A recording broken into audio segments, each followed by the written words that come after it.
So our second step this week is going to look at some of the other aspects of the Constitutional Convention. So again, the key compromise is the compromise over how the legislature is going to be created, and the ultimate compromise is that the Senate will be apportioned on the basis of states, the House of Representatives on apportioned on the basis of population. But there are several other key provisions of the Constitution. The first are the necessary and proper and general welfare clauses, which are sometimes known as the elastic clauses. So these are concepts that give to the Congress, considerable amount of power. So the Congress will have the power. There's a whole bunch of, and you've read the Constitution for this week, so you've seen specific allocations of federal power. But also under Article 1, Section 8, Congress shall have the power to make all laws which shall be necessary and proper. Well, what's necessary and proper? It's a very subjective term. Similarly, Congress will have the power to raise taxes to provide for the general welfare of the United States. Well, again, what's the general welfare of the United States? So these two clauses will provide the basis, although they don't really appear in a robust way until the 20th and 21st century. But these two clauses will provide the basis for a very powerful federal government. The framers also had intended that Congress would be the predominant branch in international affairs, especially in military affairs, which again has not turned out to be the case.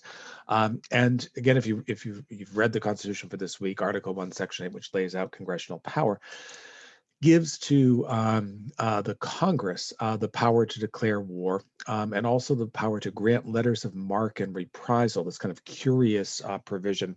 A letter of marque dated from the 16th century, the Queen or King of England would give a document to a pirate who might be attacking a Spanish ship. And if the pirate were captured, he could bring out his documents, say I have a letter of marque, and that might give him diplomatic representation that would be a little more helpful. The framers were not intending for the United States to engage in piracy. By the 18th century, a letter of marque had come to be associated with what we would now call undeclared war, sort of a quick burst of sending troops or naval forces abroad. And the framers believed that Congress should still have the power there. That has turned out basically never to be the case. The president, by contrast, in the Constitution is not a particularly strong branch, at least as it's kind of laid out. So the president will have the power to make treaties, but with the advice and consent of the Senate, and 2/3 of senators have to approve of treaty nomination. The president will have some nominating powers, but even here it's subject to a Senate vote, and that includes positions that are seemingly are sort of core executive positions like ambassadors. So it's not just the cabinet. The framers want a congressional check even on second tier executive appointments. And then the sort of weird aspect of Article 2, what will become the Electoral College. This is one of the great tactical failures of the Constitution. The framers don't envision political parties, so they assume that this Electoral College will work and they'll come together and they'll just sit around and people will be chosen as electors because they're seen as virtuous, justice-seeking figures within their local community, and then they'll get together and they'll decide who is the most virtuous of all. But it's an irony because the framers are the most brilliant political scientists of the day, and on this issue of how you're going to elect a president, they are less than perceptive.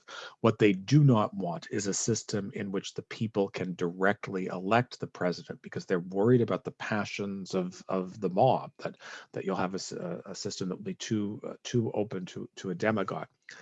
The problem, of course, is that this system, the Electoral College, doesn't envision party slates, which is not only what we have now, it's basically what we've had in every election except for the two elections of Washington.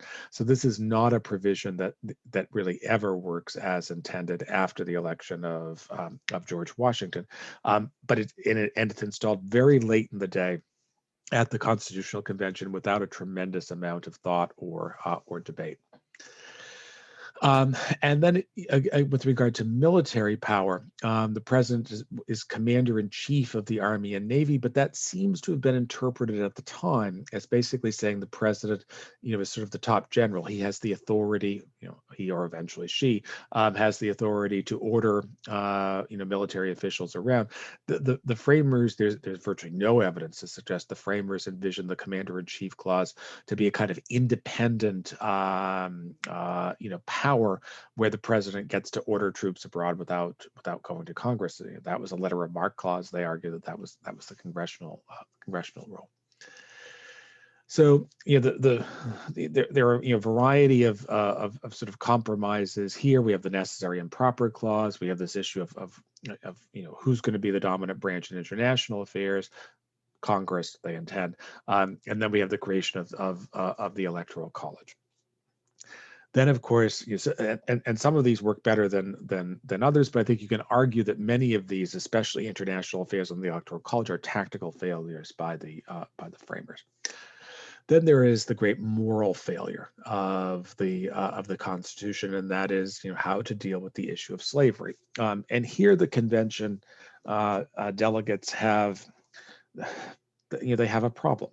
So you have a war which is fought on principles of liberty, and against tyranny. I mean, this is the core element of American political propaganda during the war. And so you would think, on the one hand, this kind of rhetoric is wholly inconsistent with the continuation of slavery, and to a certain extent, this is what it does appear in American politics. So in 1777, the territory of Vermont, which is breaking away from New Hampshire and New York, and will eventually become the 14th state of the Union, outlaws slavery, the first territorial entity in what will become the United States to outlaw slavery. Pennsylvania follows in 1780, and then all of the other New England states by the end of the Revolutionary War.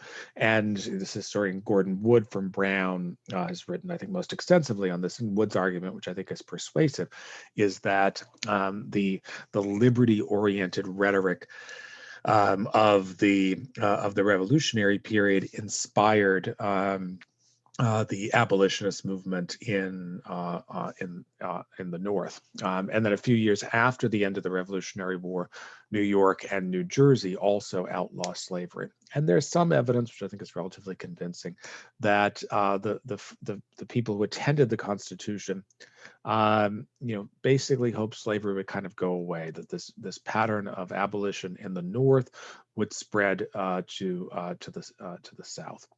So that's there's a sort of this ideological tension. And then there's a kind of practical tension, which is that Southern delegates at the convention make clear that unless compromises are made to protect the institution of slavery, they're not going to sign the Constitution. And so there's the issue of, can you keep the Union together? And the framers ultimately choose to make a series of compromises, which undermines the moral foundation of the constitutional experiment itself.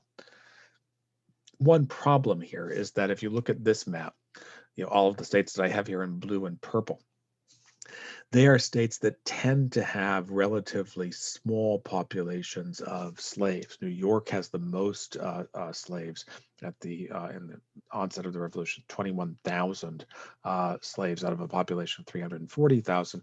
But it's relatively easy for a state like New Hampshire, which has only 158 slaves, to abolish slavery. What about a state like Virginia, where there are almost 300,000 slaves, more than 1/3 of the population? The question is, once you do abolition, are these ex-slaves going to have full political rights? This is a deeply, deeply racist society, and so for the Southerners, they want no, they don't want to deal with this at all. The question then becomes, should these slaves be considered people for the purpose of representation? Should they be considered property? And ultimately, the word slavery never appears in the Constitution, but the concept is referenced 3 times. The first and is the most infamous provision of the Constitution, that slaves will count for 3/5 of a person in terms of allocating districts in the House. So the southern states get basically a bonus. They have this very substantial population to whom they deny all political rights, all legal rights, all semblance of freedom. But then these people increase their number of representatives, which in turn increases their electoral votes, makes southern states more prominent within the system itself. 3/5 is a compromise. The Southerners at the convention had insisted that slaves be counted as completely counted in terms of allocating representatives. The Northerners argued quite reasonably, if you're not going to treat these people as people, if you're not giving them any political rights, why should they count in terms of bumping up your representation at all? And ultimately, they agree on the 3/5 clause. The second, Article 1, Section 9, this euphemistically phrased document, prohibits Congress from abolishing the slave trade until at least 1808. And when it gets to 1808, Congress will ultimately abolish the slave trade. And Section 4 makes clear that a fugitive slave law, so an instance where a slave escapes to the north, is protected by person that they might be assisting their escape, that a fugitive slave law that would require the slave to be captured and sent back into slavery, that is constitutional. So the framers hope that slavery is going to go away, and they basically take the approach at the convention of trying to do as little as possible. It turns out, of course, that this is not just a moral failure; it wound up being a tactical failure as well, and it will pave the way for the Civil War. So that's the end of our second snippet, and then our next snippets are going to look at the ratification debate.